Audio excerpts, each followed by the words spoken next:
understanding how your core functions with your foot and your hip. Your foot is part of what functions with your whole body. You know, the ramifications of a good foot all the way up to knee and things that happen in hip and back. So what I like doing is farmer's carries and lots of different variations of farmer's carries. Basic one. Even if you don't have 30 pounds, you can use like 2 gallons of milk or water. You're gonna need them if you go outside. Is taking my walk, and the emphasis is on ribs over hips. Looks like this, not like this. That's loading your back, right? And not like this, right? I want to pull those shoulders down and back. I want to engage the shoulders, triceps. So now I'm going to go for a walk. And my idea with the walk is nice and slow and controlled, not hurried, right? Because I want to load the foot. I've got 60 pounds with me. What does my body do to react? I better create some stability for 60 pounds as I'm going forward and backward. So from the front end, what you don't want to see is, that's not a great core, that's not a great hip, that's not a great foot. Right. I want to stay nice and tall when I take my step, a normal step length walk. Doesn't have to be fast, again, doesn't have to be slow. Can I breathe with it too? Hugely important. So one of the things that you can help to feel this is when you're walking and you're carrying, you know that you're doing this right as you feel the weight going into your feet. Yes. Right? It stays very stable, and the energy from the floor, kind of ground reaction forces up into the body, and you feel it like you're actually you're not really carrying it with your arms, you're carrying it with your legs and your feet. You can actually feel that difference. And this is kind of an important feeling too for mountain bikers. When you're on the trail, you want to be in your, you really want to be back on those pedals. You want to be very balanced, and it's got a very similar type of feeling to mountain biking. As weight gets distally from you, the harder you have to work, right? And the harder to carry over for the ground and the foot and the hip. So the next thing I'm going to show you is a racked carry with a bell. So my bell's in the rack position. It looks like I'm doing a pull-up with this side. So there's a lot of demand one-sided.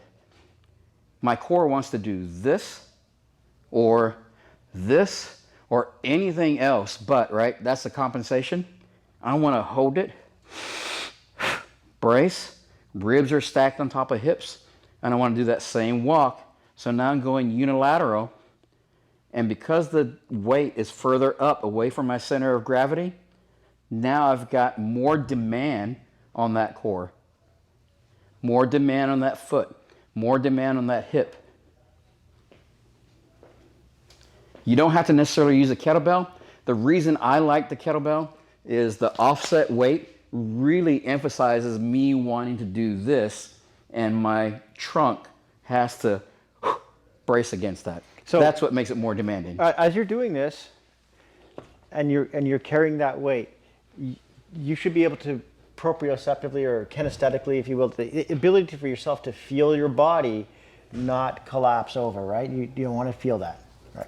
The other thing I want with that bell is I want to save that wrist too, right? You can use a wrist guard, anything you want here, but I want that wrist in that position. Sorry, just nitpicking. Oh yeah, no worries. It's okay. I love doing things wrong, so I can be corrected. It's all right. Perfect. Yeah, that's good. So as you're doing this and you're carrying, and if you feel like you're going to the side, you don't feel the weight going through the body, that's what you got to be aware of. Then you can self-correct yourself until you get that feeling back into your leg. When you get that, then you know you're doing it right. So there are methods for you to self-correct. That is, oh, you know what? I'm just hanging out on the joint. Man, that is easy. Whew, I can hang here all day, right? Yeah, it looks great. This makes me work a lot harder. Now all of a sudden it's like, oh, that feels not so bueno.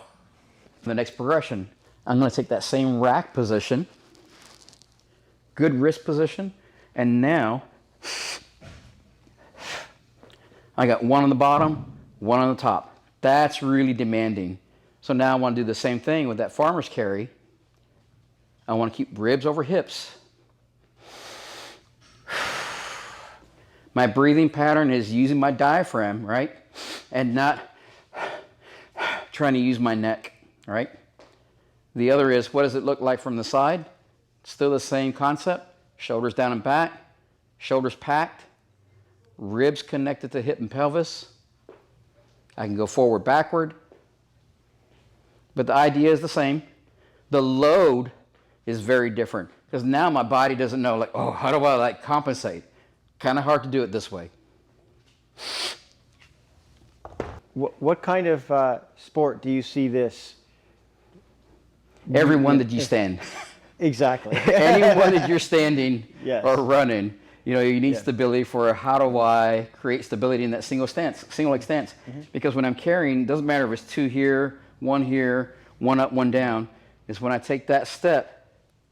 So I see this right away in running.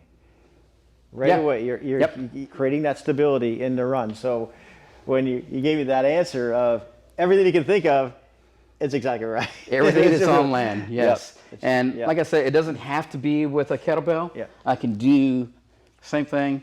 This makes it just a little bit easier because the weight is not off-centered, right? When it's off-centered with that bell, it really makes that trunk work. That's what makes that kettlebell so special.